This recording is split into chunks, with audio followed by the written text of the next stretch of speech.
being comfortable in that uncomfortable conversation, right? That's what I believe I would bring in a leadership role as village president.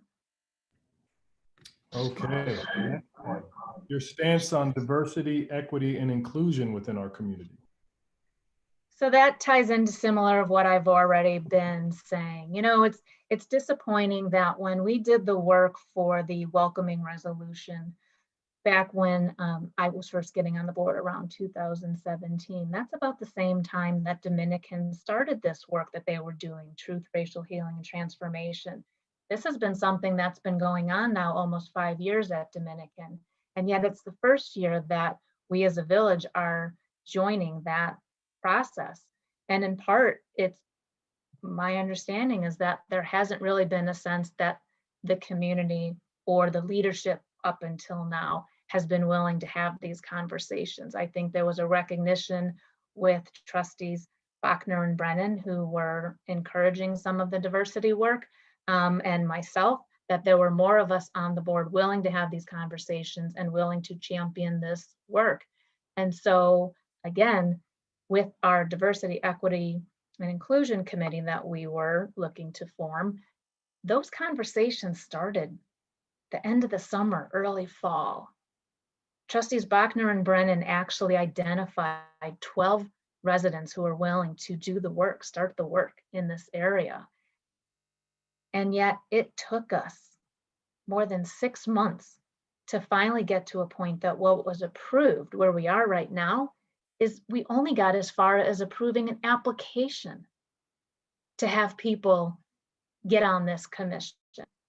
And so we're still delaying even further. By the time members are fully chosen, by the time we fully move forward, finalizing the resolution of what work, we could likely be looking at a year's time. So instead of starting the process back in September when we had a dozen people willing to start this work, we've had all these continual delays. And so for me, I think we need to move forward more intentionally and with more of that sense of urgency when we're having these conversations, if we're really going to get anything done and looked at soon enough to be impactful enough to benefit people. I know, again, looking at Dominican and the work there, Dominican has students and staff, people of color, who have had concerns and issues in River Forest. We have to address that. That's concerning to me. When we had 2 students attend our board meeting back in October, sharing their personal experiences in this space, and to not have our village president acknowledge what they shared, right? Barely even acknowledge them being at our meeting. When typically when we have students attend our meetings, we're practically rolling out the red carpet for them, right? We're welcoming them to our meeting. We're being so appreciative that they are being part of this civil engagement by even being part of our meetings. And yet that didn't happen with these 2 students who are attending our meeting in October. And to me, I look at that when we're looking at leadership, what comes to mind is that idea that you want to look at leaders and watch what they do when they don't think people are watching, right? What was kind of disturbing to me is that this was a public meeting and there were people watching. And yet, in my opinion, she did not welcome these students or acknowledge what they had shared.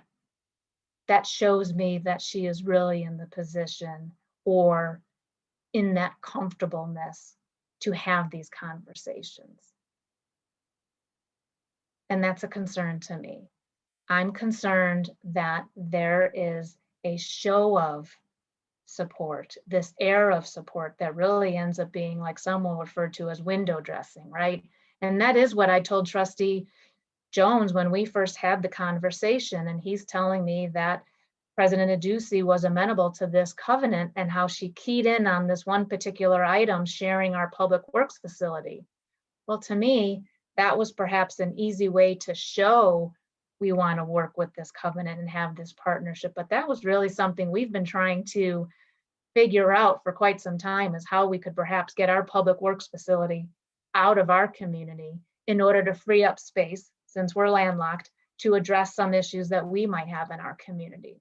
And I was concerned that this was going to be an easy way to get what we already wanted, but by default, have an opportunity to show that we want to have this collaborative relationship with Maywood. And so I was very frank about sharing my concerns about that.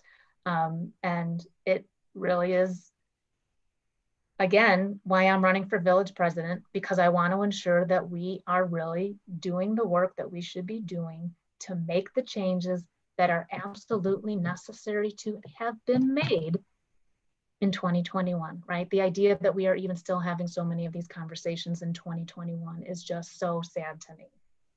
And I don't want to be in a situation where we have somebody who is looking to show as they're being an ally, but maybe not really being that ally, right? I'm willing to do the work. I'm willing to have these conversations and really make some changes that will be impactful.